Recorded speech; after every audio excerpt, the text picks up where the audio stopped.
মুমিন বান্দার পুরস্কারটা বড় সুন্দর, ইমানদারের পুরস্কারটা বড় সুন্দর।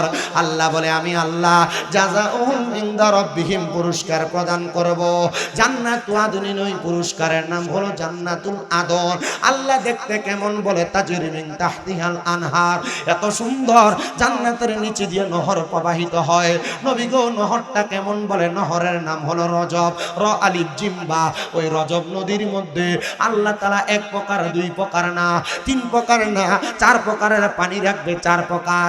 এক নম্বর পানির নাম হলো ইন্না আতাইনা কাল কাউসার। ওই কাউসারের পানি কারা পান করবে বলে, যারা ইমানদার মুমিন। দুই নম্বর পানির নাম হলো সারাবান তাহুরা, পবিত্র পানি। ওই পানি কারা পান করবে বলে, তারা পান করবে যারা কোনোদিন নেশা করে নাই, মদ পান করে নাই, গাঞ্জা ইয়াবা সেবন করে নাই। তিন নম্বর পানির নাম হলো জান্নাতি মধু। নবী গো কারা পান করবে বলে, তারা কোনোদিন পরের হক মেরে মেরে খায় নাই। আর চার নম্বর পানি হলো জান্নাতের লাবান, মানে জান্নাতের দুধ। নবী গো কারা পান করবে বলে, যারা কখনো মানুষকে গালি দেয় নাই, মন্দ কথা বলে নাই, মিথ্যা কথা ফায়সা কথা বলে নাই, তারাই ওই জান্নাতের মধু পানি পান করবে। একদিন মাটির ভিতরে হবে ঘরে মন আমার, কেন বান্ধ দালান ঘর রে মন আমার, কেন বান্ধ দালান ঘর। বলেন একদিন মাটির ভিতরে হবে ঘরে মন আমার, কেন বান্ধ দালান ঘর রে মন আমার, কেন বান্ধ দালান ঘর। প্রাণ পাখি উড়ে যাবে পিঞ্জর ছেড়ে, ধরা দমে সবই রবে তুমি যাবে চলে। বন্ধু বান্ধব যত মাতা পিতা তারা সুত, বন্ধু বান্ধব যত মাতা পিতা তারা সুত, সকলই হবে তোমার পরে মন আমার, কেন বান্ধ দালান ঘর। বলেন একদিন মাটির ভিতরে হবে ঘরে মন আমার, কেন বান্ধ দালান ঘর।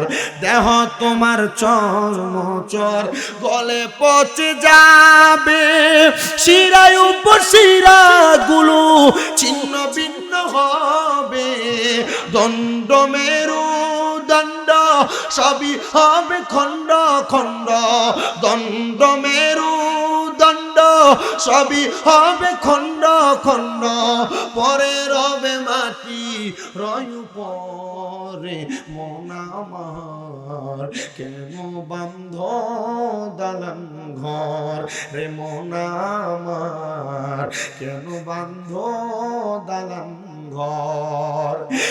সিংনা পাড়ার মানুষ, এখনো যারা দোকান পাটে বসে আছো, এখনো যারা রাস্তাঘাটে ঘোরাফেরা করছো, তোমরা কি মরবা না? তোমার মরার পরে কি তোমার দোয়ার দরকার নাই? মনে রাখবা আরবিতে একটা প্রবাদ বাক্য আছে, কামাতা দিনু তুদান, যেমন কর্ম তেমন ফল। যে কবরবাসী গুলা কবরে, ওই কবরবাসী গুলা তাদের পূর্ববর্তীদের জন্য দোয়া করেছিল বিদায়, আজকে আপনারা তাদের জন্য দোয়া করতেছেন। আর আপনারা যারা জান্নাতের বাগান মাহফিলে বসে গেলেন, আপনারা যদি আপনাদের বংশের মানুষের জন্য দোয়া করেন, আল্লাহ তাআলা আপনাদের জন্য দোয়া করার জন্য আপনাদের পরবর্তী জেনারেশনকে রেডি করে রাখবে। ও মুসলমান, এবার আপনি দোয়ার বিষয়ে একটু শোনার চেষ্টা করেন। আল্লাহর হাবিব সাল্লাল্লাহু আলাইহি ওয়াসাল্লাম নবী আমার বলে, ইজা সাল্লাইতুম আলাল মাইয়িতি ফাখলিসু লাহু দুআ। এ দুনিয়ার মানুষ, ইজা যখন সাল্লাইতুম তোমরা নামাজ আদায় করো, আলাল মাইয়িতি মৃত ব্যক্তির জন্য, ফাখলিসু লাহু দুআ অতঃপর তোমরা তার জন্য দোয়া করো। মৃত ব্যক্তির জন্য জানাজার নামাজ পড়ার পর দোয়া করার কথা আল্লাহর নবী শিখিয়ে দেয়। এবার নবীজির দরবারে বনু কুরাইজা গোত্রের একজন লোক আগমন করলো, বনু সালমা গোত্রের একজন লোক আগমন করলো। আয়েশা প্রশ্ন করি, ইয়া রাসূলুল্লাহ, নবীজি হাল বাকিয়া মিন বিররিয়া ওয়াইয়া শাইউন আবার রুহুমা বিহি বাদা মাউত উম্মাতিহিমা, ও নবী আপনি আমাদেরকে জানায়া দেন গো নবী, জানায়া দেন আমাদের মা বাবা মারা গেছেন, আমরা আমাদের মা বাবার ইন্তেকালের পর আমরা মা বাবার জন্য কি করতে পারি? আমাদের বংশের মানুষ যারা, আত্মীয় স্বজন যারা, গোষ্ঠীর মানুষ যারা তারা ইন্তেকাল করেছে, নবীজি আমরা তাদের জন্য কি করব আপনি বলেন না? নবী আমার বলে হ্যাঁ শোনো শোনো, বলু সালমা গোত্রের মানুষ শোনো, তোমাদের মৃত ব্যক্তি যারা কবরে তোমরা তাদের জন্য কি করবা? নবী শিখিয়ে দেয়, এক নাম্বার আসসালাতু আলাইহিমা, তোমরা তোমাদের মৃত ব্যক্তির জন্য দোয়া করবা। কি করবা? এখানে এমন অনেক বৃদ্ধ বয়স্ক আছে যাদেরকে মা বাবার কুরস্থান যেখানে এখানে নিয়ে যদি বলা হয়, দেখি আপনার বাবার কবর কোনটা দেখাই দেন, চিনবে না। দেখি আপনার মায়ের কবর কোনটা চিনায় দেন, চিনবে না। এমন অনেক সন্তান আছে মা বাপকে মাটি দিয়ে আসছে, দীর্ঘ 1 বছর মা বাবার কবরের সামনে যায় জিয়ারত করে, আছে না? আপনারা জানেন কবরবাসী, আপনার মা আপনার বাবা যারা কবরে, এদের জন্য আপনি যদি দোয়া না করেন, আল্লাহ তাআলা আপনাকে যখন হাসরের ময়দানে তুলবেন আপনাকে জালেম হিসেবে উঠাবেন। কি হিসাবে? আজকে তো এই সিংড়াপাড়ার মানুষের কপাল ভাগ্য, মাহফিল ইন্তেজামিয়া কমিটি, মাহফিল কমিটি তো আপনারা, মাহফিল কমিটি আপনাদেরকে এই জালেম হওয়া থেকে বাঁচানোর জন্য মাহফিলের আয়োজন করছে। আমাকে হুজুর ঘরে বলতেছে যে হুজুর গতকালকে 3টা মাহফিল গেল আমাদের এলাকায়। আসলে তো গেছে। আর আপনারা যে পরিমাণ ওয়াজ শুনেন, ওয়াজ শুনলে যদি মানুষ হেদায়েত হইতো তাহলে আমার মনে হয় সবার আগে মাইকালারা হতো। কথা বোঝে না, ঠিক না? ওয়াজ এখন মানুষ হেদায়েত হচ্ছে না, তবে হ্যাঁ এতটুকু করা যায়, এই ওয়াজ মাহফিল দিয়ে মানুষদেরকে কোরআনের পথে, হাদিসের পথে, ইসলামের শরীয়তের পথে রাখা যায়। আর যদি এটা না হতো তাহলে মানুষ তার দুম দুম দুম ঢোল বাজনা গান বাজনা নিয়ে পড়ে থাকতো। কথা বলেন না, ঠিক কিনা?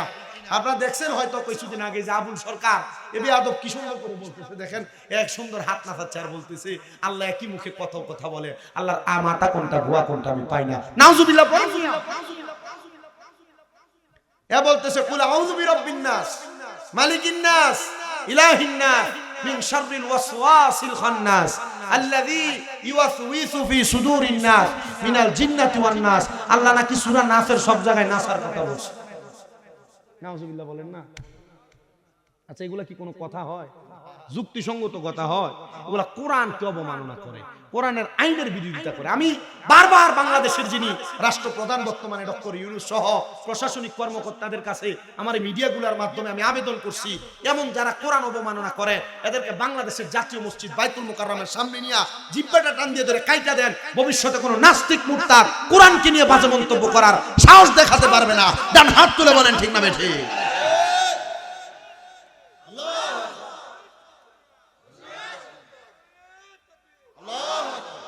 এরা এক এক সময় এক এক কথা বলে।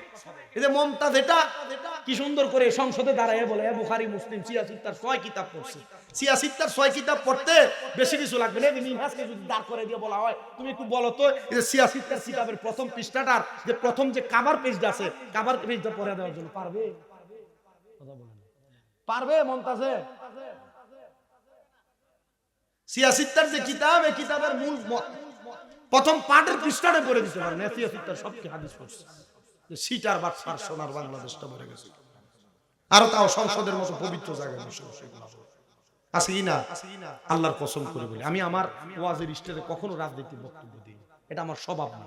আমি ওয়াজে আসি ডাইরেক্ট আলোচনা করতে। আপনি আমার যতক্ষণ আলোচনা করব আপনি টাইম ধরেন। আমি ঠিক এখানে যখন বসছি 9:47 বাজে, ঠিক 47 থেকে আমি যতক্ষণ বয়ান করব ফালতু কোনো কথা আমার জবান দিয়ে আসবে না। আমি যে কথাগুলো বলবো কথাগুলো আপনার জন্য উপকারী, আমার জন্য উপকারী, এলাকার জন্য উপকারী, মা বোন যারা তাদের জন্য উপকারী। আপনার বড় সৌভাগ্যবান মা বোনেরা, আপনার বড় সৌভাগ্যবান সিংড়াপাড়ার মানুষেরা, আজকে আপনারা আপনাদের বংশের মানুষের জন্য দোয়া করুন।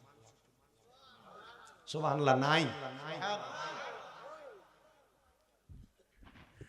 আমি আপনাদের উদ্দেশ্যে আরো বলি শুনেন। ওই ব্যক্তি বলে ইয়া রাসূলুল্লাহ নবী আপনি বললেন 1 নাম্বার আসসালাতু আলাইহিমা, মা বাবার জন্য দোয়া করা এটা আত্মীয় স্বজনের দায়িত্ব। আর কি কি দায়িত্ব আছে? আপনারা মনে করেছেন আপনাদের বংশের মানুষ মারা যাওয়ার পরে মনে হয় মাটি দিয়ে দিলাম দায়িত্ব শেষ হয়ে গেছে? হ্যাঁ, নবী বলে 2 নাম্বার ওয়াল ইস্তিগফারু লাহুমা। এই যে আপনাদের এলাকায় মানুষ মারা যাওয়ার পর কোরআন খতম খানি হয় কি হয় না? আমাদের এলাকার পার্শ্ববর্তী এলাকায় যেখানে মাদ্রাসার বেশি বেশি ছাত্র আছে সেখানে বুখারী খতম হয়। দুরূদ শরীফের 30 পারার একটা কিতাব আছে যেটার নাম মজমুয়ে সালাওয়াতে রাসূল, ওই কিতাবের তেলাওয়াত হয়।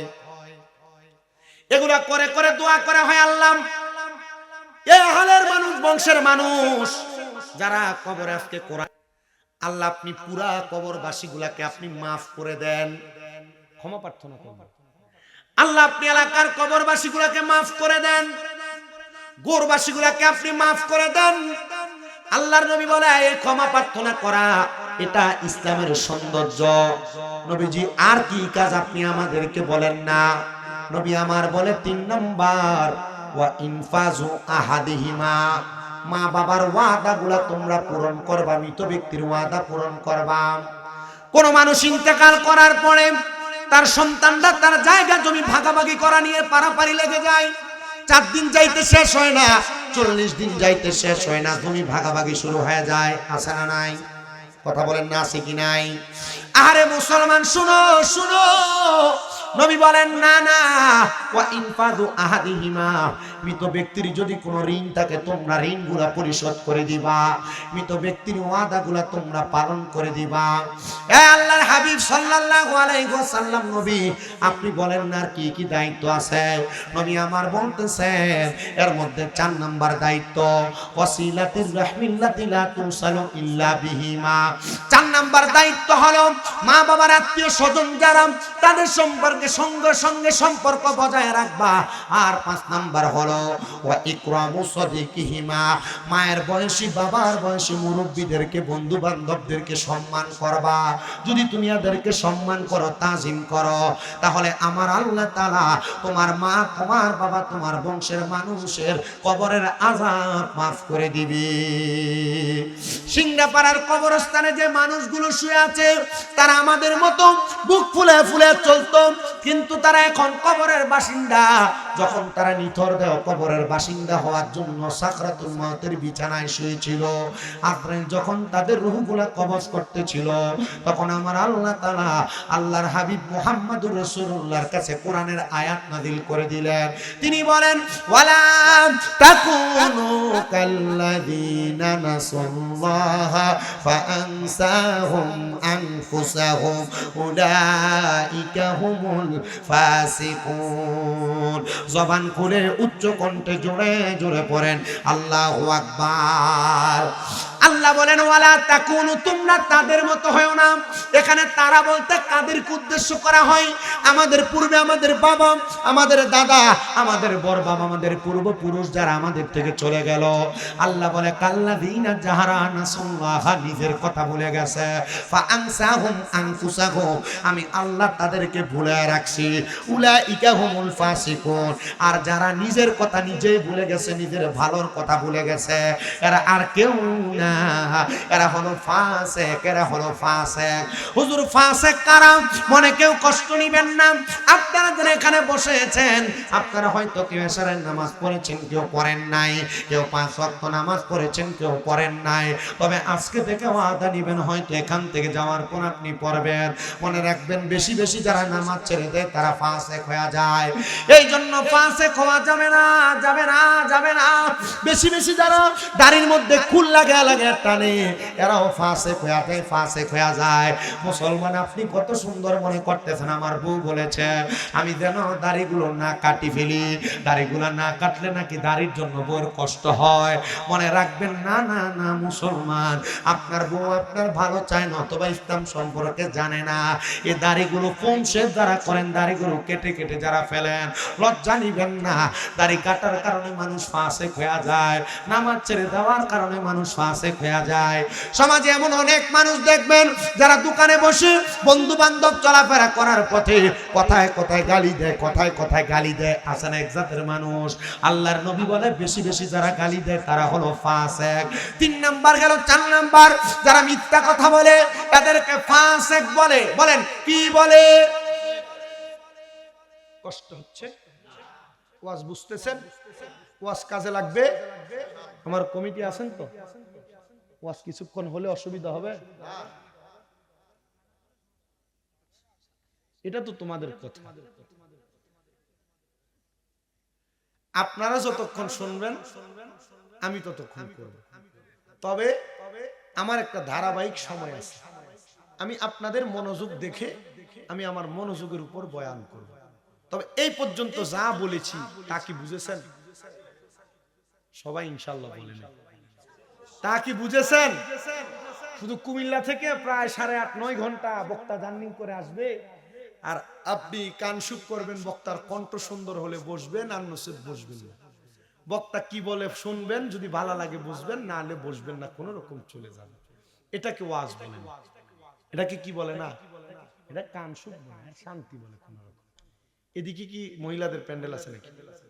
এদিকে না, এদিক থেকে মনে হয় একটা আওয়াজ আসে। এরা মনে এখানে দাঁড়ায় দাঁড়ায় হুজুর কি বলে এটা বিশ্লেষণ করতেছে। এরা আমার থেকে বিশেষজ্ঞ ভালো, তো এজন্য এরা এগুলা নিয়ে যাচাই বাছাই করতেছে, আর এটাকে নিয়ে আগামীকালকে একটা কিতাব রচনা করবে। আছে না, এমন আছে না? হ্যাঁ, কাউলুল জামিল, কাউলুল হাসিন, এমন অনেক কিতাব আছে। মনে করেন আপনাদের ইমাম সাহেব বললো, আমি শুনলাম, উনি যা বললো তা শুনে শুনে আমি কিতাব লিখলাম। এরা আমি যা বলবো তা শুনবে, তা শুনে শুনে কিতাব লিখবে। তাহলে ফাসেক হয়ে যায় 4 প্রকারের মানুষ। কয় প্রকার? এই যে আপনারা এত দোয়া করেন, আল্লাহ আমার অসুস্থতা দূর করে দেন, আল্লাহ আমার কামাই রুজি নাই, বেশি করে ইনকাম দেন, আল্লাহ আমার খেতে ফসল হয় না, ফসল দেন, আমার সন্তান ভালো হয় না, ভালো করে দেন, আমার রোগ মাফ হয় না, মাফ করে দেন। কেন হয় না? শুনেন, অসুবিধা হবে আপনাদের। মহিলা মা বোন যারা আছেন, আপনারা যারা বেপরদা চলেন, আপনাদের দোয়ার জন্য কবুল হয় না। আর আপনারা যারা ঠিক ঠিক বলছেন, আপনার বউ বেপরদা চলে, আপনার মা বেপরদা চলে, আপনার বোন বেপরদা চলে, আপনার মেয়ে বিপর্দা চলে। আপনি যদি 5 ওয়াক্ত নামাজ পড়েন, আর আপনার মা, বউ, আপনার বোন, আপনার স্ত্রী, এই 4 জন ব্যক্তি যদি বেপরদা চলে, আপনার এই নামাজ দিয়ে কোনো কাজ হবে না। ওয়াজ কি বুঝতেছে নাকি ওয়াজ বেশি কঠিন হয়ে যাচ্ছে? কঠিন হলো এটা মানতে হবে, না হলো আপনাকে মানতে হবে। মানবেন কিনা এটা আপনার ফয়সালা। তবে হ্যাঁ, আমি আপনাকে বলছি, আমি যদি না মানি, আমার জিহ্বাটার ভিতরে আগুনের কেসি দ্বারা কাটা হবে। আর আপনি শোনার পর যদি আপনি না মানেন, আপনার কানের ভিতরে গরম সীসা ঢালাই করে আপনার কানকে বধির করে দেওয়া হবে। 4 প্রকারের ব্যক্তি ফাসেক হয়ে যায়। 4 প্রকার। 1 নাম্বার, যারা নামাজ ছেড়ে দেয় তারা ফাসেক হয়ে যায়। বলেন না কি হয়? 2 নাম্বার, যারা মিথ্যা কথা বলে তারা ফাসেক হয়ে যায়। 3 নাম্বার, যারা গালিগালাজ করে তারা ফাসেক হয়ে যায়। আর 4 নাম্বার, কি জানো বলছিলাম, যারা দাড়ি কাটে তারা ফাসেক হয়ে যায়। আব্বাজি, মনে কষ্ট নেওয়ার কিছু নাই, হয়তো আপনি আগে জানতেন না, এখন জানেন। আমার এক ওস্তাদ বলছিল, শোনো, যে ব্যক্তি তার বউয়ের কথা শুনে শুনে ফাসেক মানে দাড়ি কেটে ফেলে, এই ব্যক্তির একটা কাজ করা দরকার। বলে কি কাজ? বলে এই ব্যক্তিকে বলবা ফুটবল খেলা জানে কিনা। জিজ্ঞেস করলাম, যদি জানে ফুটবল খেলার 1 ঘন্টা সময় যখন শেষ হয়ে যায়, 60 মিনিট, 80 মিনিট, 50 মিনিট, 90 মিনিট যখন শেষ হয়ে যায়, কোন দল যখন গোল করতে পারে না, তাদেরকে একটা টাইম দেওয়া হয়, 10 মিনিট সময়। 3টা করে কিক দিবে, যেটাকে ফ্রি কিক বলে, ফিলান্টিক না। আমি আমার জীবনে 2-3 বার ফুটবল দিয়ে লাড়াছাড়া করছিলাম পা দিয়ে। আর যেদিন খেলতে গেছিলাম প্রথম, এদিনে ডান পায়ের বুড়া আঙ্গুলের নখটা পড়ে গেছে। এরপর থেকে আর নামি নেই কখনো। আর এখনো মাঝে মাঝে আমার মাদ্রাসার ছাত্ররা যদি খেলে, ওই কোন রকম পা দিয়ে একটু নাড়াছাড়া করি, আর জুড়ে মারি না, যদি নখ পড়ে যায়। হুজুর আমারে শিখিয়ে দিল, যদি কখনো তোমাদের স্ত্রী তোমাদেরকে বলে দাড়ি কাটার জন্য, ফুটবলের টাইম ওভার হওয়ার পরে যখন মানুষ পেনাল্টি কিক খেলে, ঠিক তোমার স্ত্রীটাকে এমন একটা পেনাল্টি কিক মারবা। হুজুর কেন এই কথা বউকে মারার কথা শিখিয়ে দিচ্ছেন? বলে শুনো, কবরে 3টা প্রশ্ন করা হবে। কয়টা? 1 নাম্বার, মান রব্বুকা, তোমার রব কে? 1 নাম্বার শ্রোতা আপনি। 2 নাম্বার, অমান দিনুকা, তোমার ধর্ম কি? আপনি বলবেন ইসলাম। কিন্তু 3 নাম্বার প্রশ্ন করা হবে, ওয়ামান হাজার রাসূল, এই ব্যক্তিকে চিনো কিনা? এই ব্যক্তি আর কেউ না, তিনি হলো মুহাম্মাদুর রাসূলুল্লাহ সাল্লাল্লাহু আলাইহি ওয়াসাল্লাম। জোরে জোরে পড়েন সুবহানাল্লাহ। যখন নবীজিকে সামনে রাখা হবে, আপনাকে বলা হবে এই ব্যক্তিকে চিনো কিনা। যদি আপনার মুখের মধ্যে নবীর সুন্নাত দাড়িগুলা না থাকে, আমি আবারও বলছি, যাদের মুখে দাড়ি নাই কষ্ট নেবেন না, আজকের কথার পর আপনি রাখেন, কোনো অসুবিধা নেই। কি বলে? যদি আপনার মুখে দাড়িগুলো না থাকে আর আপনি যদি বলেন হ্যাঁ আমি চিনি, উনি আমার নবী, আর নবী যদি বলেন না আমি তোমারে চিনি না, তুমি যদি আমার উম্মত হইতা, তুমি যে আমার উম্মত দাবি করো, তোমার মুখে দাড়ি কোথায়? যদি আমার উম্মতি হইতা তাহলে আমি নবীর সুন্নত দাড়ি রেখে কবরে আসতা। তাহলে ওই নবী আপনাকে যদি না দেখে, আপনার কবরে কোনো উপায় নাই, হাসরে কোনো উপায় নাই, মিজানে কোনো উপায় নাই, ফুলসেরাতে কোনো উপায় নাই, নবী ছাড়া কোনো জায়গার মধ্যে উপায় নাই। এবার সিদ্ধান্ত আপনাদের, দাড়ি রাখবেন কিনারে বাবারা? আমি আমার মা বোনদের কাছে বলবো, আমার মায়েরা, আপনারা আপনাদের স্বামীদেরকে দাড়ি রাখার জন্য বেশি বেশি করে বলবেন। স্বাভাবিক বুঝা দেই, ছোট মানুষও আছে, বুঝে নিবেন একটু শর্টকাট ভাবে। যারা দাড়ি কাটে বিজ্ঞান যাচাই করে বলে, যারা বেশি বেশি করে তাদের চুলের গোড়ার মধ্যে, দাড়ির গোড়ার মধ্যে শেভ করে, আগুন শেভ করে ব্লেড চালায়, এদের শরীরের শারীরিক শক্তি, সেক্সুয়ালি পাওয়ারটা কমে যায়। আপনি হাজার চেষ্টা করবেন, আপনি অল্প বয়সে বৃদ্ধ মানুষের মতো নিঃশক্তি পুরুষিত্বহীন মানুষ হয়ে যাবেন। এই জন্য আপনি আপনার দাড়ির মধ্যে খুর লাগায় লাগায় টানবেন না, আপনার দাড়িকে ছেড়ে দিবেন। দাড়ি যত বেশি থাকবে মোহাব্বত বেশি হবে। আর বর্তমান সমাজের যুবকেরা চিন্তা করে, আমি যদি এখনই দাড়ি রেখে দেই আমাকে মানুষ বুড়া মনে করবে, আমার কাছে মেয়ে বিয়ে দিতে চাইবে না। না রে যুবক, না, দাড়িওয়ালা যুবককে পছন্দ করে না কে জানো? দাড়িওয়ালা যুবককে পছন্দ করে না ওই মেয়েটা। মেয়ে চিন্তা করে, আমার স্বামীর যদি দাড়ি থাকে, এই স্বামীটা ইসলামওয়ালা, ইসলাম পছন্দ করেওয়ালা, এই স্বামী দাড়ি নিয়ে কোনোদিন আমারে নিয়ে বগুড়ার সিনেমা হলে যাবে না, কোনোদিন আমারে নিয়ে পার্কে যাবে না। এবার আপনারা বলে, পার্কে মার্কেটে মার্কেটে আর সিনেমা হলে যে মেয়েটা যায়, এটা কি আসলে বালা মায়া না খারাপ মায়া? যুবক ভাই, দাড়ি রাখার কারণে এমন একটা খারাপ মায়া থেকে তুমি বাঁচবা, খারাপ মায়া থেকে তুমি বাঁচবা। আর দাড়ি রাখার কারণে দাড়িওয়ালা ছেলের যে মেয়েটা পছন্দ করে, ওই মেয়েটা বড় ভদ্র মায়া, ওই মেয়েটা বড় ইসলাম প্রিয় মায়া, ওই মেয়েটা বড় সুন্দর মায়া, সদৃশ্যপূর্ণ মায়া। এবার আপনারা বলেন, দাড়ি পছন্দ করেওয়ালা মেয়েটা কি ভালো না খারাপ? ওয়াজ বুঝেন? আমি কিন্তু বুঝতেছি না আপনারা কি বুঝতেছেন।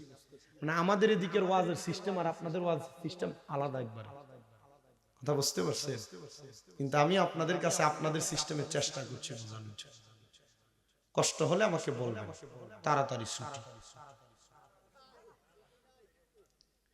তো আমি যেই কথা থেকে এখানে আসছিলাম, মনে আছে কি গন্ত এখানে ওয়াজ, এটা তো বাড়তি এক্সট্রা কথা, এক্সট্রা হাদিস শরীফ শোনাইলাম। জান্নাতুল বাকি অনেক পরে, অনেক আগের কথা। আমার কথা হলো, কবরবাসীদের জন্য আপনারা 5টা কাজ করবেন। কয়টা?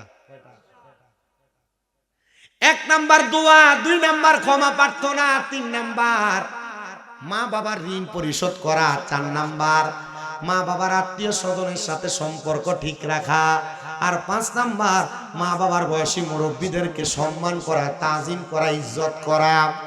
এখানে নাকি? তো এখানের পরে আপনার কবরের দিকটা আবার একটু চিন্তা করবেন মানুষ। আপনারা মনে রাখবেন, এই সিংড়াপাড়া থেকে কোনো মানুষ যদি বগুড়া যায়, রিজার্ভ গাড়ি না, ভেঙ্গে ভেঙ্গে যদি যায়, এখান থেকে মনে করেন ডাইরেক্ট মির্জাপুর নাকি শেরপুর যাওয়া লাগবে, শেরপুর থেকে তারপর যাওয়া লাগবে ডাইরেক্ট বগুড়া। তাহলে আপনার স্টেশন হলো কোথায়? শেরপুর। আপনারা মনে করেন এই মাহফিলে আপনারা আসছেন কেন? জান্নাত পাবেন, জান্নাতের আশায়, ঠিক কিনা? ঠিক কিনা? জান্নাত পাবেন সে আশায়। জান্নাত অনেক পরের জায়গা, জান্নাতের আগে আরো অনেকগুলো স্টেশন আছে। বগুড়া যাওয়ার আগে যেমন ভাবে শেরপুর, যেমন ভাবে মির্জাপুর, যেমন ভাবে সিংড়াপাড়ার স্টেশন, জান্নাতে যাওয়ার আগে আরো অনেকগুলো স্টেশন রে বাবা। এর মধ্যে 1 নাম্বার স্টেশন জান্নাতের আগে যেটা, সেটার নাম হলো ফুলসেরাত। কি সেটার নাম হলো ফুলসেরাত। ওই ফুলসেরাতের আগে আগে আরেকটা স্টেশন যেটার নাম হলো মিজান, আর ওই মিজানের আগে আরেকটা স্টেশন যেটার নাম হলো হাসরের ময়দান। হাসরের ময়দানের আগে আরেকটা স্টেশন যেটার নাম হলো কবর, আর ওই কবরের আগে আরেকটা স্টেশন আছে যে স্টেশনের নাম হলো সাকরাতুল মাউত, মানে মৃত্যুর বিছানা। আর মৃত্যুর বিছানার আগের স্টেশন আলমে দুনিয়া। এই আলমে দুনিয়াতে আমরা সবাই বসবাস করি, কিন্তু মুসলমান জান্নাত জাহান্নাম ফুলসেরাত মিজান হাসর এগুলা অনেক পরে। ওই কবরের আগে তোমার সাকরাতুল মাউত, মৃত্যুর বিছানা বড় কষ্টের। ওইটা কেমন কষ্টের একটু শুনে রাখো। এই এলাকার অনেক মানুষ মারা যায়, মারা যাওয়ার সময় দেখবেন জিহ্বা বের করে জিহ্বায় কামড় দিয়ে মারা যায়, হয় না? কেন? মৃত্যুর কষ্ট কি কারণে? একটু কষ্ট হবে আপনাদের যারা ইউটিউবে আমার ওয়াজ শুনেছেন, ওয়াজ হয়তো শুনছেন। আমাকে আমার এই বাবাজি বলছে, হুজুর কবরবাসীর মানুষ কবরের আযাবের কথা যেন স্মরণ করি, মানুষের মাঝে যেন একটু ডর আসে, ভয় আসে, মানুষ যেন নামাজি হয়, রোজাদার হয়, মুত্তাকি হয়। সে কথাগুলো আমি আপনাদের কাছে জানাতে চাই। অনেক মানুষ মারা যায় যাদের চোখ উল্টা যায়, অনেক মানুষ মারা যায় যারা মারা যাওয়ার সময় বিছানায় প্রস্রাব পায়খানা করে দেয়। অনেক মানুষ মারা যায়, মারা যাওয়ার সময় নাকে মুখে দিয়ে রক্ত ছেড়ে দেয়, রক্ত বের হয়ে মারা যায়। শোনেন আমার পর্দার অন্তরালের মা, যুবক ভাই, মুরব্বী বাবা, ছোট ছোট মাসুম বাচ্চারা, কেন এমন হয়? এটা ভালো মানুষের মরণ না, এটা ভালো মানুষের মরণ না। এই মরণটা বড় কষ্টের মরণ। আর এই মরণ যারা এভাবে মরে তারা ইন্তেকালের সময় বড় কষ্ট পায়া পায়া ইন্তেকাল করে তারা বিদায় নেয়।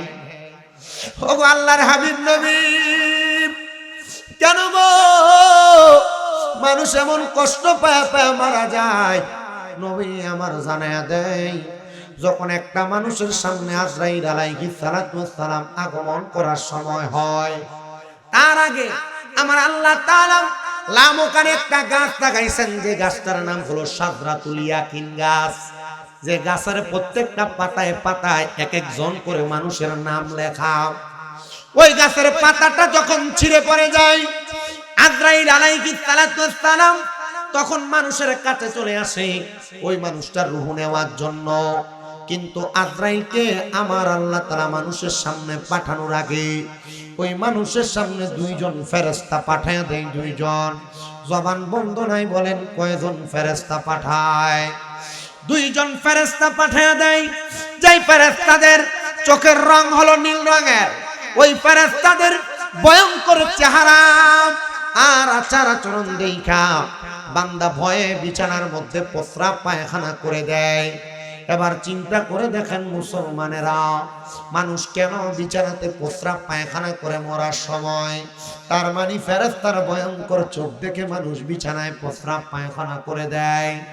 2 নাম্বার, এবার আজরাইল আমিন যখন ওই মানুষটার সামনে দাঁড়ায় যায়, মানুষটা হাই হুতাশ করে আজরাইলকে বলার চেষ্টা করে, গো আজরাইল, তুমি আমার রূহ এখন নিও না, আমি এখনো মরণের জন্য প্রস্তুতি গ্রহণ করি নাই। আশিক রাসূল লেখে, কবরেরই আযাব যদি মানুষ দেখিত, বলেন কবরেরই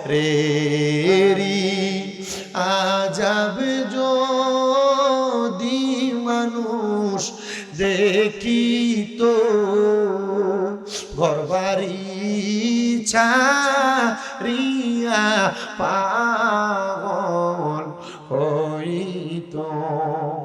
বন্ধু নাই রে, বান্ধব নাই রে,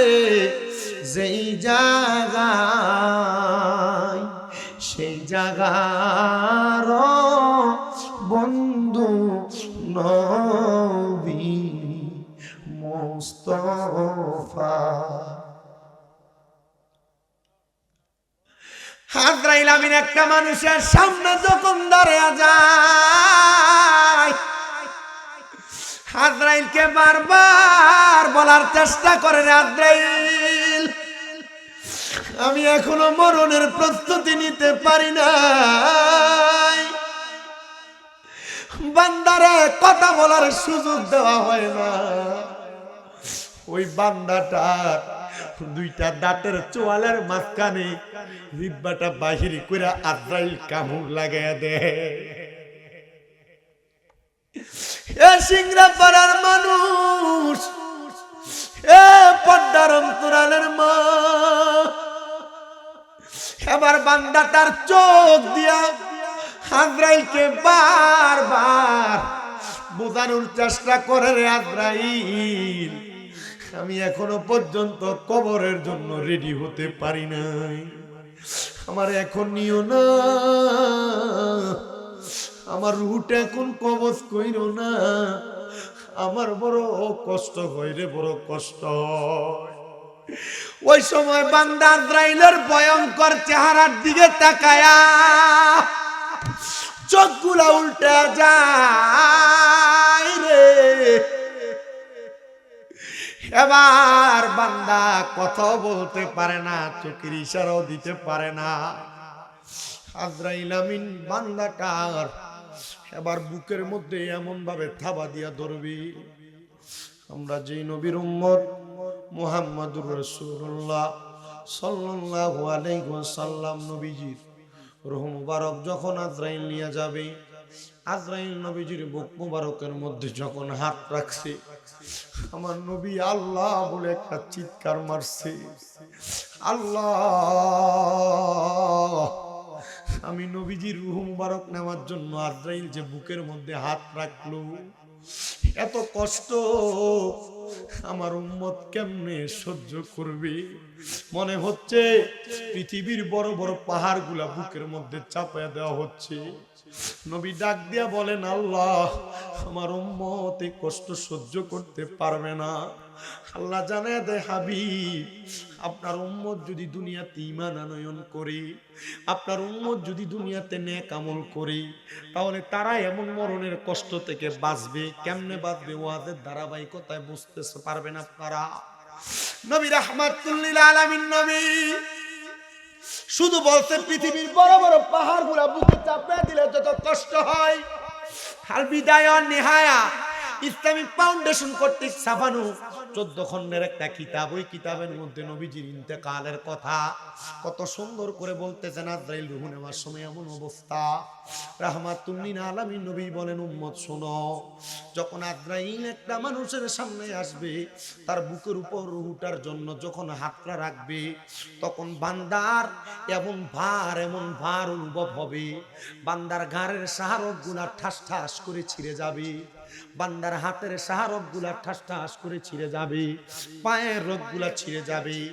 তখন বান্দার রক্ত চলাচল করতে পারবে না, তখন বান্দার রক্ত এবং পুষগুলা নাকে দিয়ে, মুখে দিয়ে, কান দিয়ে বের হবে।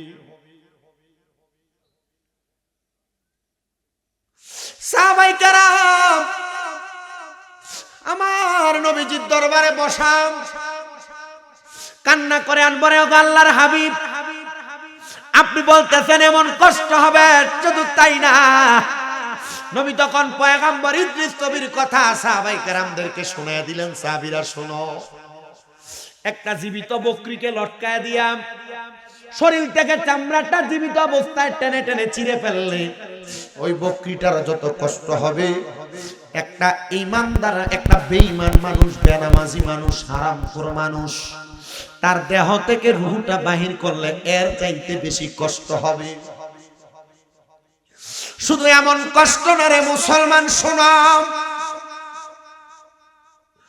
ওই রূহটা যখন নিয়ে যাবে আজরাইল আলাইহিস সালাতু ওয়াস সালাম, এবার রূহ এবং আজরাইলের সঙ্গে কথা হবে।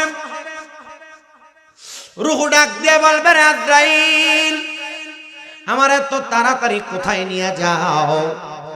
তুমি যদি জানতা আমার আল্লাহ তাআলা আমার জন্য কত যন্ত্রণাদায়ক কষ্ট রেডি করে রাখছেন, আযাব রেডি করে রাখছেন, তাহলে তুমি আমাকে এত তাড়াতাড়ি নিয়ে যাইতা না? বলে কি কষ্ট কি আযাব রেডি করে রাখছেন নবী গো, আপনি শোনায়া দেন। নবী আমার বলে উম্মত শোনো, একটা বেঈমান বেআমল বেনামাজি রূহ যখন নিয়ে যাওয়া হবে, আজরাইল ভাবে কাপড় দ্বারা চাপা রাখবে, রূহটারে নিয়ে প্রথম আসমানে যাওয়া হবে। আসমানের ফেরেশতারা 19 জন করে ডাইনে, 19 জন করে বামে দাঁড়ানো থাকবে। কোন বেনামাজি, কোন হারামখোর, কোন মিথ্যাবাদী, কোন সুদখোর, কোন ঘুষখোর, পরের জমি জমা দখলকারী, ওই ব্যক্তিগুলা যখন আলমে আরোহায় যাওয়ার আগে প্রথম আসমানে যাবে, তখন ওই 19 জন করে ফেরেশতা ওই রুহুর দিকে তারা থু থু নিক্ষেপ করবে, থু থু নিক্ষেপ করবে। সিংড়াপাড়ার সুদখোর যারা আছো শোনো, সুদে টাকা লাগায়, এ সিংড়াপাড়ার ঘুষখোর যারা আছো শোনো, তোমরা যারা ভাই ভাতিজার জমি দখল করে রাখছো তোমরা শোনো, তোমরা যারা পরের হক মেরে মেরে খাও তোমরা শোনো। আছে কিনা? এদের উপর ওয়াজ লাগবে। গতকাল আগামীকালকে চা দোকানে বসে বসে হুজুর ফাটে ফেলছে, কিন্তু হুজুর যে মাঝে মাঝে যে বলছে কিছু কিছু কথাই তা পছন্দ হয় না। আপনার পছন্দ হলে কি আর না হলে কি, কবরে আপনাকে আযাব পেতে হবে, কথাটা সত্য। নবীজি বলেন উম্মত শোনো, এমন হারামখোর যারা, বেনামাজি যারা, সুদখোর যারা, ঘুষখোর যারা, দখলদার যারা, এদের রূহের দিকে আজরাইল দাঁড়ায় দাঁড়ায় দেখবে, আর বাকি ফেরেশতারা থু থু থু থু বলে থুতু নিক্ষেপ করবে। আজরাইল বলবে রে ফেরেশতার দল, এই মানুষটা বিদায় হয়ে গেছে দুনিয়া থেকে, এখন কেন তোমরা তার সঙ্গে এমন আচরণ করো? তারা বলবে এটা বান্দার কৃতকর্মের ফল। তখন আজরাইল বলবে মনিব, এ হারামখোরের দেহ আমি আমার কাছে রাখতে চাই না, রূহ রাখতে চাই না। ফেরেশতারা জবাব দিবে আজরাইল আমাদেরকে বললা থুতু নিক্ষেপ করি, তো তুমি কেন নাকে কাপড় লাগাইলা? আজরাইল বলবে বান্দা নামাজ ছেড়ে দিতে দিতে, গুনাহ করতে করতে করতে, ওয়াদা খেলাফ করতে করতে, বান্দা হিংসা করতে করতে, জিনা ব্যভিচার গান বাজনা করতে করতে, বান্দার দেহটা উপর দিয়া ঠিকঠাক আছে, কিন্তু বান্দার রূহটা একটা দুর্গন্ধযুক্ত রূহ হয়ে গেছে। এজন্য তার রূহের দুর্গন্ধ আমি ফেরেশতা আজরাইল সহ্য করতে পারতেছি না, এই জন্য নাকের মধ্যে কাপড় লাগাইছি।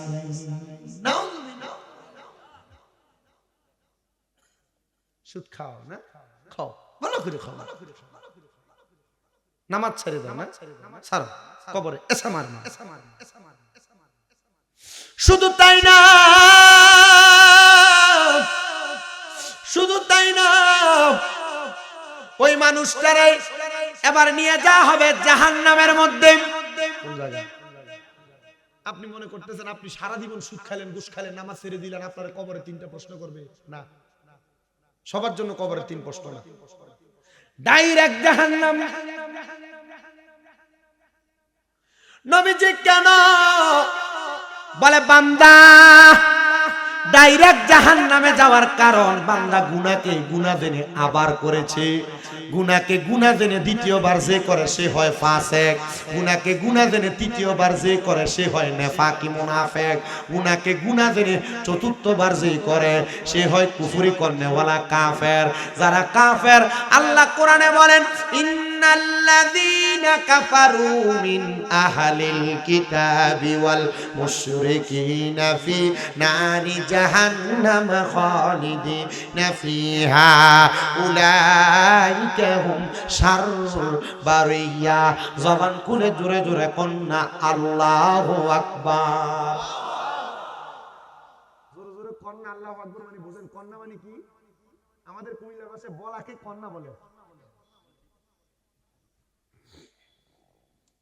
শোনেন আমার বাবা ভাইরা বন্ধুরা আমার, ওই বান্দারে ডাইরেক্ট জাহান্নামে দেওয়া হবে। কতদিন? নবী আমার বলে সর্বনিম্ন 3000 বছর। 3000 বছর। দুনিয়ার কতদিন যেন আখিরাতের একদিন? কেউ বলেন 1000, কেউ বলে 500 বছর। ধরলাম 500, কমটাই বলি। দুনিয়ার 500 বছর, জাহান্নামের আখিরাতের একদিন। এমন 3000 বছর জাহান্নামের আগুনে জ্বালাইব। 1 মিনিট জ্বললেই তো আগুনের তাপে বান্দা ধ্বংস হয়ে যাওয়ার কথা। ওই বান্দাটারে এতদিন কেন জ্বালানো হবে? নবী আমার বলেন উম্মত শুনো, বান্দা একবার গুনাহ করে নাই, বান্দা বারবার গুনাহ করেছে। এজন্য বান্দারে একবার জ্বালায়া পুইরা আরেকবার বানাবে, আরেকবার জ্বালাবে, আরেকবার বানাবে। কারণ বান্দা বারবার গুনাহ করার কারণে বান্দাকে বারবার কবরের আযাব শাস্তি দেয়া হবে। শুধু তাই নাই রে মুসলমান, শুইনা রাখো, চাই না রাখো, ওই জাহান্নামের আগুনকে, লাল আগুন 1000 বছর জ্বালায়া আমার আল্লাহ কালার পাল্টায়া দিবে। এবার আগুনের রংকে বানাবে সাদা ধোঁয়াযুক্ত আগুন। সাদা ধোঁয়াযুক্ত আগুনের মধ্যে বান্দারে আরো 1000 বছর জ্বালাইব। এবার আরো 1000 বছর পরে জাহান্নামের আগুনের রংকে করা হবে কালো ধোঁয়াযুক্ত আগুন। ওই আগুনের মধ্যে বান্দারে আরো 1000 বছর জ্বালায়া 1000 বছর পুরায়া ওই বান্দাটারে 3000 বছর পরে তাকাসুর নামক একটা জায়গাতে উঠানো হবে। তাকাসুর। সাহাবায়ে কেরাম কান্না করে ডাক দিয়া বলে, ওগো আল্লাহর নবী, আপনি বলেন না 1000 বছর জাহান্নামের আগুনের মধ্যে 3000 বছর জ্বালায়া বান্দারে যখন দাঁড় করানো হবে তখন কি বান্দাকে মাফ করা হবে না? বলে না, মাফ করা হবে না। তখন বান্দাকে সুযোগ দেওয়া হবে। কি বলবে এবার বলো? বান্দারে 3000 বছর জ্বালায়া এমন দাঁড় করাবে তাকাসুর একটা জায়গা। বলবে এবার কি বলবা বলো? ওই যে বলছেন 3টা প্রশ্ন, আগে 3000 বছর পিটাইবে কবর, 3000 বছর আযাব দিবে, আগুনে জ্বালাবে, এরপর বলবে কি বলবা বল? 3000 বছর বান্দারে যখন জ্বালাইবে, পুরাইবে, ওই বান্দা জয়লা পুইরা ওই বান্দার দেহটা চুরমাচুর। যখন বান্দা দাঁড়ায়া যাবে, বান্দাটা দাঁড়ায়া ওই বান্দাটারে বলা হবে, বান্দা কি বলবা বলো? বান্দা বলবে মোয়ে পানি, মোয়ে পানি, মোয়ে পানি। বলেন না জোরে, কয়বার? কি কি কি? সাহাবায়ে কেরাম কান্না করতেছেন। নবীজির সামনে 72 জন সাহাবী বসা মসজিদে নববীর সামনে। ইয়া রাসূলুল্লাহ, 3000 বছর একটা মানুষকে জ্বালাইলো, তখন কি তাকে পানি দেওয়া হবে? নবী আমার বলেন হ্যাঁ, পানি দেওয়া হবে। চোখে পানি, মুচকি হাসি। আল্লাহর হাবিব কান্না করে দিলেন, গড়াগড়ি করতে লাগলেন। নবীজি গড়াগড়ি করে কান্না করে কেমন বিষয় চিন্তা করেন। সাহাবায়ে কেরাম বলে, ইয়া রাসূলুল্লাহ, 3000 বছর পরেও তো বান্দারে একটু নাজাত দেওয়া হবে পানি দিয়া। নবী আমার ডাক দিয়া বলতেছেন, পানি যে একটা গ্লাস ছিল কোথায়? এটা কারবালা লাগাই দিছে আমার ভিতর ভিতর, বোঝাচ্ছি একটু শুনেন। আপনারা পানি খান, কাঁচের গ্লাসে করেন, প্লাস্টিকের গ্লাসে করেন, স্টিলের গ্লাসে করেন, মেলামাইনের গ্লাসে করে। আল্লাহর হাবিব বলে, সাহাবায়ে কেরাম, আমি নবী এই জন্য গড়াগড়ি করে কান্দি, আমি জানি রে ওই জাহান্নামীদেরকে আমার আল্লাহ এমন ভাবে পানি দিবে, এমন ভাবে পানি দিবে, জাহান্নামী বান্দাগুলারে লোহারে একটা পাত্র বানায়া ওই পাত্রটারে আগুনে জ্বালায়া পুরায়া আগুনের কয়লা যেমন টকবগা লাল হয়ে যায়, ওই লাল পাত্রের মধ্যে করে বান্দারে পানি দেওয়া হবে। নবী তবুও তো পানি দেওয়া হবে, বান্দা তো পান করবে। নবী বলেন, উম্মত, ওই পানি দুনিয়ার কোনো পানি না, ওই পানি হলো অন্য জাহান্নামীদেরকে জাহান্নামের আগুনে জ্বালায়া, জাহান্নামের আগুনে পুরায়া, যে রক্ত পুষগুলা মাটিতে পড়ছে ওই রক্ত পুষগুলা দিবে বান্দারে পান করার জন্য। ওই রক্ত পুষগুলারে বলে তিনাতুল খাবাল, নাও খাও, খাও বান্দা খাও। বান্দা পান করতে পারবে না। নবীজি তখন কি পান করবে? বলে হ্যাঁ পান করবে।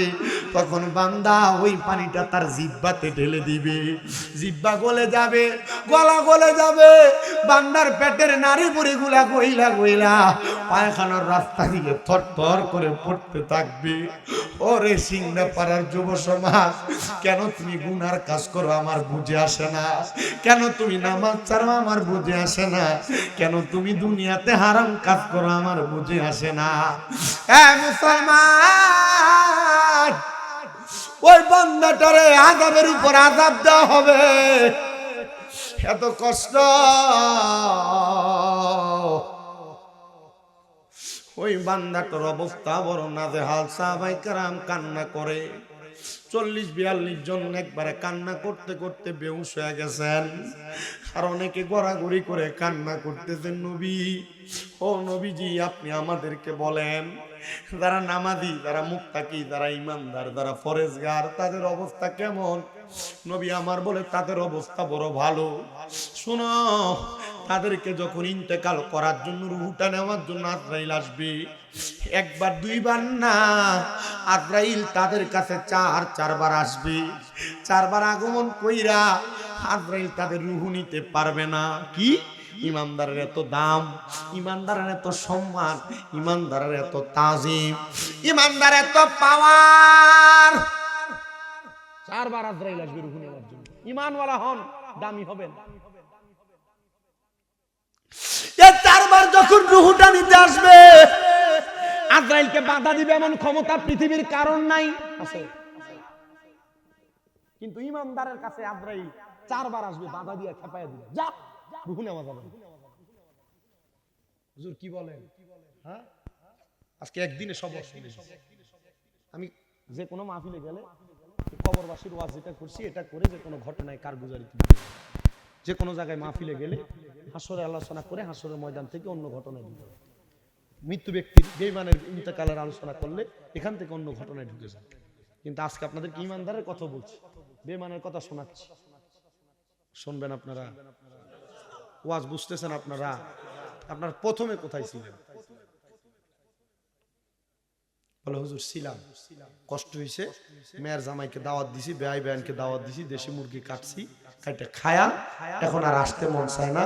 বগুড়ার স্পেশাল দই খাওয়ায়া, মিষ্টি খাওয়ায়া ধুমসে মতো এখন লেপার কম্বল গায়ে দিয়ে শোয়াইছি। ওয়াজের আওয়াজ তো মাইকে শোনা যায়, যাওয়া লাগবে না। কি কথা বলে না? 1.5 ঘন্টা কোন দিক দিয়ে শেষ হয়েছে টের পাইছেন তো? দেখেন তো, আমার কাছে সুযোগ আছে। হ্যাঁ, কালকে ফজরের নামাজ কে পড়বে?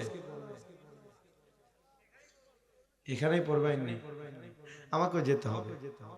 আপনারা জানেন আমি আসলে মাহফিলগুলো ওনাদের সাথে ওয়াদা দিছি, বিদায় দূরে দূরে চলে আসি। আমার আম্মা আজকে 8 মাস অসুস্থ, উঠতেও কষ্ট হয়, লাঠি ভর করে করে ওঠে, মেরুদণ্ডের হাড়ের অপারেশন হয়েছে। আমি আপনাদের সবার কাছে দোয়া চাই, আপনারা আমার আম্মার জন্য দোয়া করেন। ধরেন একটা মানুষের মাজা ভাঙ্গার পরে ওই মানুষটা সোজা দাঁড়াইতে পারে? আমার আম্মা অসুস্থ হয়ে আমাদের পরিবারের মাজা ভেঙে গেছে, আমাদের পরিবারটা একবার দুর্বল হয়ে গেছে। আগে আমি মাহফিল থেকে বাড়িতে গেলে আমার আম্মা দুধ নিয়ে আমার খাটের টেবিলের কাছে আসতো, ফল নিয়ে আমার টেবিলের কাছে আসতো, রাত্রে ঘুমাইলে এভাবে মাথায় হাত দিয়ে দিয়ে দেখতো।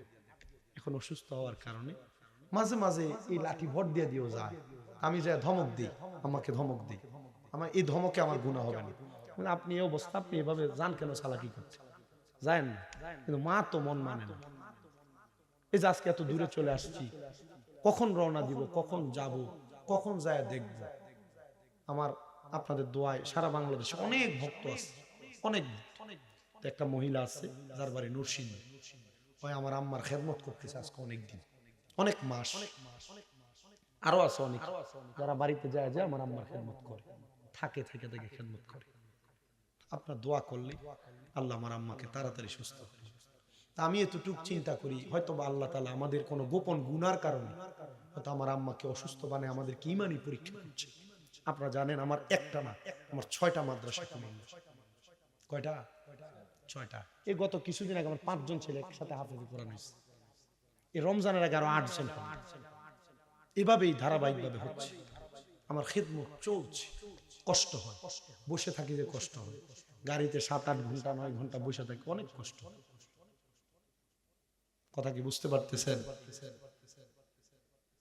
কিন্তু আমি আপনাদের কাছে কথা বলছি, বয়ান করছি, ধারাবাহিকভাবে শোনাচ্ছি শুধু আপনাদের কাছে না। আগামীকালকে এই বাড়িতে যাওয়ার পর আমাদের কুমিল্লার পার্শ্ববর্তী থানা হোমনা থানা, সেখানে যাব।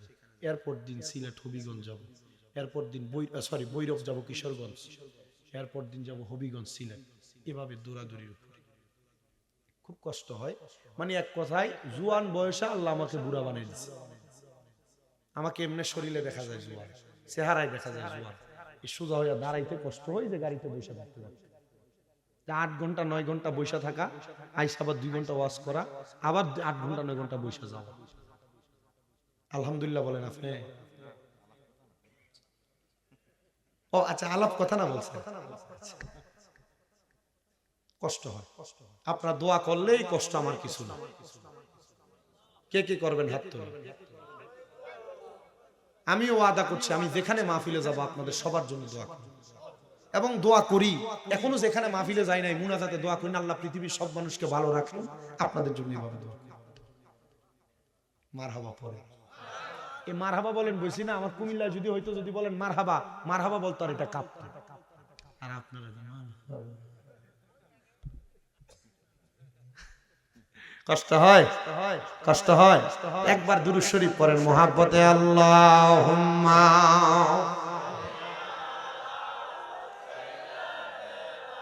বেশি দেরি হয়ে যাচ্ছে না না।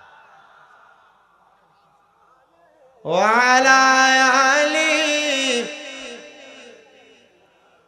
মাওলানা।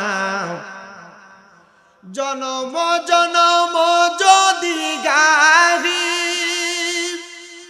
তোমার মহিমা গাওয়া শেষ হবে নাহি।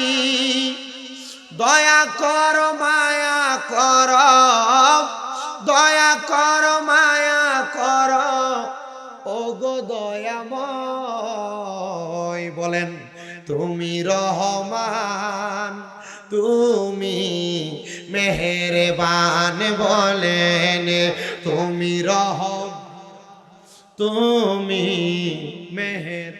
অন্ধ গাহে না শুধু তোমারি গুণগান, ভুলেও ভুলে না তবু শান।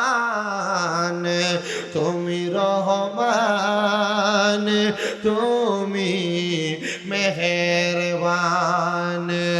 কখনো তোমাকে যদি বলি হেদায়াতের আলো দিয়ে নিও কাছে তুলি। দয়া করে ঠাই দিও, দয়া করে ঠাই দিও, ওগো দয়াময়। তুমি রহমান, তুমি বলে নাই, জোরে বলবেন তুমি রহমান, তুমি। এই কন্যাটা দিয়ে যুবক মানুষ একটু জোরে বলেন না, তুমি তুমি মেহের। হ্যাঁ মুসলমান ইমানদার, শোনো একটু অন্তরের কানটা লাগাও। ইমানদারের কাছে যখন আজরাইল আলাইহিস সালাতু ওয়াস সালাম আগমন করবে রে আমার বাবারা, ইমানদার বান্দা তখন তার বিছানার মধ্যে থাকবে। সাকরাতুল মাউতের বিছানায় আজরাইল আমিন আসার আগে বেঈমানের কাছে যেমন 2টা ভয়ঙ্কর চোখওয়ালা ফেরেশতা আসছে, ইমানদারের কাছে 2টা ফেরেশতা আসবে, বড় মায়ার ফেরেশতা। যাদের কাছে জান্নাতি মেশকো আম্বরের আতর থাকবে, যাদের কাছে জান্নাতের একটা আপেল থাকবে তুফা। জোরে জোরে কন্নাম মারহাবা। এ বাবা ইমানদার বান্দাটার। এবার ইমানদার বান্দার কাছে দুইজন ফেরেশতা যখন দাঁড়িয়ে যাবে, ইমানদার বান্দার বুকের মধ্যে সর্বপ্রথম আজরাইল ফেরেশতা হাতটা রাখবে, আর বুকের মধ্য থেকে দুইজন ফেরেশতা ডাক দিয়ে বলবে, রে আজরাইল, ইমানদার বান্দার রূহ বুক দিয়ে কবজ করা যাবে না। বলে কেন কেন কেন?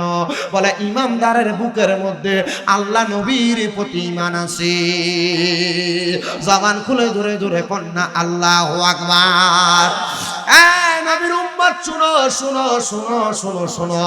এবার ইমানদারের কাছ থেকে আজরাইল ফিরে যাবে, আল্লাহর হুকুমে আবার আগমন করবে। এবার সবচাইতে আকর্ষণীয় জায়গা, ইমানদারের কপাল বরাবর হামলা চালায় দিবে। কপালের মধ্য থেকে দুইজন ফেরেশতা জবাব দিবে, রে আজরাইল, ইমানদার বান্দার রূহটা কপাল দিয়ে কবজ করা যাবে না। বলে কারণ কি? কোন কারণে যাবে না? আরে ইমানদার বান্দা এই তার কপাল দিয়া আমার আল্লাহকে সাজদা দিয়ে সুবহান রাব্বিয়াল আলা বলার কারণে ইমানদার বান্দার কপাল দিয়ে তার রূহ আমরা বের হতে দিব না।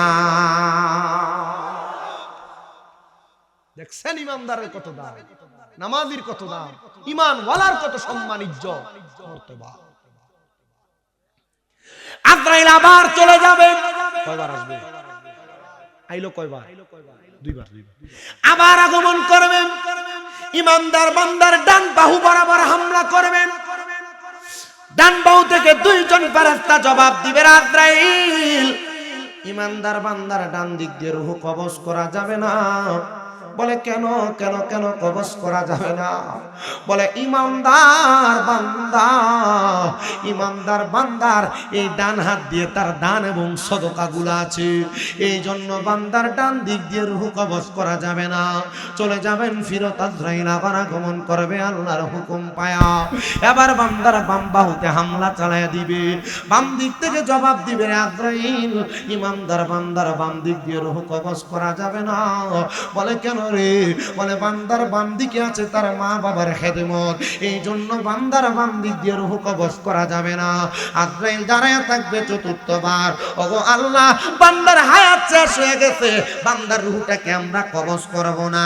বলে হ্যাঁ হ্যাঁ হ্যাঁ, বান্দার রূহ কবজ করবা, তবে সময় আছে, এখন কবজ করবা না। কারণ আমার নবী বলেছেন, দুনিয়াতে যারা ইমানদার, যারা মুত্তাকি, ইমানদার মুত্তাকিরা যখন দুনিয়া থেকে বিদায় নেবে গো, তারা মরার সময় পড়বে লা ইলাহা ইল্লাল্লাহ ও মুহাম্মাদুর রাসূলুল্লাহ সাল্লাল্লাহু আলাইহি ওয়াসাল্লাম। জোরে জোরে বলে সুবহানাল্লাহ। ইমানদার বান্দা কালিমা পড়বে, আজরাইল দাঁড়ায় দাঁড়ায় অপেক্ষা করবে। বান্দার মুখ দিয়ে যখন বাতাসটা বের হবে, আজরাইল বাতাসের সাথে বান্দার রূহটা কবজ করবে। নবী গো, বান্দা কি কষ্ট পাবে না? বান্দার কি মনে আঘাত লাগবে না? বান্দার কি মৃত্যুর যন্ত্রণা হবে না? বেঈমান তো বিছানায় প্রস্রাব পায়খানা করে, জিহ্বায় কামড় দেয়, নাকি মুখে রক্ত বের হয়। আল্লাহ গো, ইমানদার বান্দা কি দুনিয়ার জমিনে কষ্ট পাবে না? বলে না না না। একটা ছোট বাচ্চা দুধের জন্য কান্না করলে মা যেমন ভাবে মুখের মধ্যে দুগ্ধ দিয়া মাথার মধ্যে হাত বুলিয়ে দিলে ছোট বাচ্চা ঘুমায়া যায়, ইমানদার বান্দা তেমন ভাবে ঘুমায়া যাবে, মরার কষ্ট টের পাবে না। কষ্ট টের পাবে না ইমানদার। ও নবী, কষ্ট টের পাবে না, রূহটা কি করবে? বলে নিয়ে যাবে। ইমানদারের রূহ ডাক দিয়া বলবে, রে আজরাইল, এত আস্তে আস্তে কেন নিয়ে যাও? তুমি যদি জানতা আমার আল্লাহ তাআলা আমার জন্য কত মহামূল্যবান পুরস্কার জাযা রেডি করে রাখছে, তুমি আমার আরো তাড়াতাড়ি নিয়ে যাইতা। জবাব দেওয়া হবে, জবাব দেওয়া হবে। এবার তারে তাড়াতাড়ি নিয়ে যাওয়া হবে। আসমানের ফেরেশতারা বেঈমানকে থুথু দিছিল, মনে আছে কিনা? কিন্তু ইমানদার বান্দারে দেখা আসমানের ফেরেশতারা বলবে, আহলান ওয়া সাহলান, মারহাবান মারহাবান দুয়ুফুর রহমান, আল্লাহর মেহমান স্বাগতম স্বাগতম, আসেন আসেন বইলা আল্লাহর মেহমানকে স্বাগতম জানানো হবে। এবার বান্দার পুরস্কারটা কি একটু শোনেন অন্তরের কানটা লাগায়া। আল্লাহ কোরআনুল কারীমে বলেন, জাযাউ মাওয়াহুম ইনদা রাব্বিহিম জান্নাতু আদনিন তাজরি মিন তাহতিহাল আনহার আল আনহারু খালিদিনা ফিহা আবাদা রাদিয়াল্লাহু আনহুম ওয়া রাদু আন যালিকা লিমান খাশিয়া রাব্বা। জবান খুলে উচ্চ কণ্ঠে জোরে জোরে পড়ি আল্লাহু আকবার। বারে মুমিন শুনো শুনো, মুমিন বান্দার পুরস্কারটা বড় সুন্দর, ইমানদারের পুরস্কারটা বড় সুন্দর। আল্লাহ বলে আমি আল্লাহ জাযাউহুম ইনদা রাব্বিহিম পুরস্কার প্রদান করব জান্নাতুল আদনিন। ওই পুরস্কারের নাম হলো জান্নাতুল আদন। আল্লাহ দেখতে কেমন বলে তাজরি মিন তাহতিহাল আনহার, এত সুন্দর জান্নাতের নিচে দিয়ে নহর প্রবাহিত হয়। নবী গো নহরটা কেমন বলে, নহরের নাম হলো রজব, র আলিফ জিম বা। ওই রজব নদীর মধ্যে আল্লাহ তাআলা এক প্রকার দুই প্রকার না তিন প্রকার না চার প্রকারের পানি রাখবে, চার প্রকার। এক নম্বর পানির নাম হলো ইন্না আতাইনা কাল কাউসার। ওই কাউসারের পানি কারা পান করবে বলে, যারা ইমানদার মুমিন। দুই নম্বর পানির নাম হলো সারাবান তাহুরা, পবিত্র পানি। ওই পানি কারা পান করবে বলে, তারা পান করবে যারা কোনোদিন নেশা করে নাই, মদ পান করে নাই, গাঞ্জা ইয়াবা সেবন করে নাই। তিন নম্বর পানির নাম হলো জান্নাতি মধু। নবী গো কারা পান করবে বলে, তারা কোনোদিন পরের হক মেরে মেরে খায় নাই। আর চার নাম্বার পানি হলো জান্নাতের লাবান, মানে জান্নাতের দুধ। নবী গো কারা পান করবে বলে, যারা কখনো মানুষকে গালি দেয় নাই, মন্দ কথা বলে নাই, মিথ্যা কথা ফায়সা কথা বলে নাই, তারাই ওই জান্নাতের মধু পানি পান করবে। ও নবী গো আপনি বলেন না কতদিন ওই জান্নাতে থাকবে?